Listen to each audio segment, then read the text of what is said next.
हमने ज्यादा देर तक टिक नहीं सकते थे।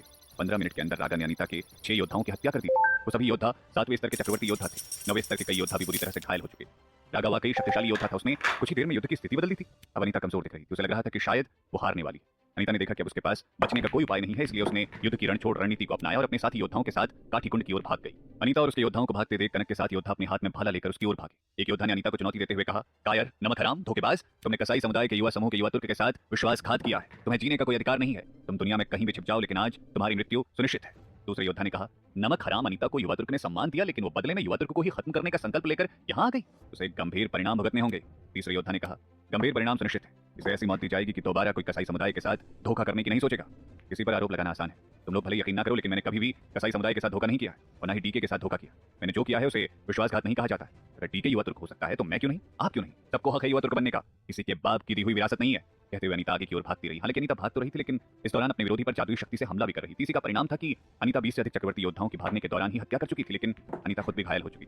उसके जख्मों से खून निकल रहा था। उसके शरीर से निकलने वाला खून रास्ते में गिर रहा था, जो कि उसके आगे जाने के निशान भी छोड़ रहा था। अनीता ने महसूस किया कि वो बुरी तरह से जख्मी है और यदि वो इसी तरह से भागती रही तो उसके लिए समस्या उत्पन्न हो सकती। अनीता की आंखें बंद हो रही थी। वो बेहोश होने वाली थी कि तभी कनक ने अपनी तलवार अनीता की ओर उछाल दी। तलवार सीधा अनीता की पीठ पर जा लगी और सीने से निकल गई। ये देख अनीता के खेमे के सभी योद्धा डर गए। अनीता की मौत उन लोगों के लिए सदमे से कम नहीं थी। अनीता जमीन पर गिरने लगी, लेकिन तभी उसके शरीर से एक छाया निकली और वो दूसरी दिशा में उड़ गई। कनक ने कहा, अच्छा तो इसने सर्प कवच पहन रखा, इसलिए तलवार इसके सीने को चीरती हुई निकल गई, लेकिन उसके असली शरीर पर कोई जख्म नहीं आया। कनक वास्तव में अनीता से कमजोर थी और वो उससे सीधे युद्ध करने से डरती थी। यदि कनक अकेली होती तो दोनों के बीच आमने सामने की लड़ाई होती तो फिर अनीता कनक को आसानी से हरा सकती थी। सभी योद्धा काठीकुंड में प्रवेश कर चुके थे। सामने एक पहाड़ी थी जिसके ऊपर 8 योद्धा खड़े।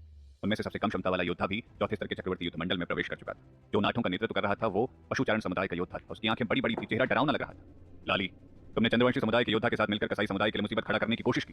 तुम्हारा अपराध अक्षम्य है। तुम या तो समर्पण कर दो, अन्यथा तुम्हारी मौत सुनिश्चित है। 8 योद्धाओं के मुखिया ने कहा। मुखिया ने अपने हाथ में भाला थाम रखा था। अनीता के पीछे आ रहे उसके योद्धाओं के कदम ठिठक गए।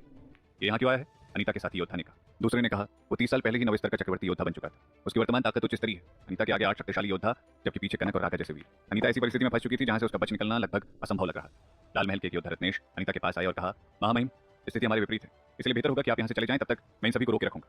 अनीता ने पीछे मुड़कर देखा तो उसके 26 साथी योद्धा अब भी उसके पीछे खड़े थे। उनमें से अधिकांश चोटिल हो चुके थे और केवल 2 योद्धा रत्नेश और उमेश ही अब तक सुरक्षित थे और युद्ध करने में सक्षम दिख रहे थे। अनीता के पास रक्षात्मक युद्ध यंत्र थे, जिसका इस्तेमाल कर वो आसानी से वहां से निकल सकती थी, लेकिन उसके साथियों का वहां से निकलना कठिन था। यदि वो भाग गई तो उसके 26 साथी डीके के हाथों में पड़ जाएंगे और डीके उनके साथ बेरहमी से पेश आएगा। उन्हें मौत से बदतर सजा दी जाएगी। डीके उन्हें प्रताड़ित करने के लिए उनके परिवार वालों को भी परेशान कर सकता है। अनीता ने दृढ़ता से कहा, हम लड़ेंगे। यदि मेरे मरने की नौबत आ जाती है तो भी मैं यहाँ से नहीं जाऊंगी। अनीता की आंखों में दृढ़ निश्चय देखकर उसके साथी योद्धाओं का मनोबल भी ऊंचा हो गया। वो सभी अपनी तलवार निकालकर कनक को देखने लगे। ऐसा लग रहा था जैसे वो सभी मारने या मरने को ठान कर आए। तभी पहाड़ी की सबसे ऊंची चोटी से एक छाया दिखाई पड़ी। वो कोई योद्धा था, लेकिन उसने आध्यात्मिक शक्ति का इस्तेमाल कर खुद को छिपा रखा था, जिसकी वजह से दूर से उसे देखना संभव नहीं था। उस छाया से आवाज निकली, लाली, तुम और तुम्हारे योद्धाओं के पास बचने का कोई रास्ता नहीं है, इसलिए बेहतर होगा कि तुम युवा तुर्क के सामने समर्पण कर दो। वो बहुत उदार इंसान है, मुझे यकीन है वो तुम्हें माफ कर देंगे। ये योद्धा कोई और नहीं, पशुचारण समुदाय से संबंध रखने वाला रागा था। अनीता ने उसे गौर से देखा। अनीता की आध्यात्मिक शक्ति उच्च स्तरीय थी, इसलिए वो रागा को देख पा रही थी। ये पहली बार था जब अनीता ने रागा के वास्तविक रूप को देखा था। अनीता जानती थी कि उसके पास अब भागने का भी कोई विकल्प नहीं बचा था, क्योंकि उसे सभी ने जाल में फंसा लिया। पशुचारण समुदाय का एक योद्धा जो कि अनीता का वफादार था, उसने कहा, शिष्य के तौर पर तुम्हें पाकर मैं खुद को गौरवान्वित महसूस करता हूं, लेकिन हमारे स्वामी अलग अलग है। तुम युवा तुर्क के प्रति वफादार हो और मैं महामहिम के प्रति। मैं लाली को धोखा नहीं दे सकता, इसलिए मेरी एक सलाह है कि आज इस युद्ध को टालने की कोशिश मत करो। यदि मैं हार गया तो अपने शिष्य के हाथों हारने का सुख प्राप्त होगा और तुम पशुचारण समुदाय के सेनापति का पद प्राप्त करो। यदि मैं जीत गया तो फिर मैं तुम्हें यह सोचकर माफ कर दूंगा कि मैंने तुम्हें अच्छी शिक्षा नहीं दी। रागा खामोश था, उसने कोई प्रतिक्रिया नहीं। रागा के लिए असमंजस की स्थिति नहीं थी। वो युवा तुर्क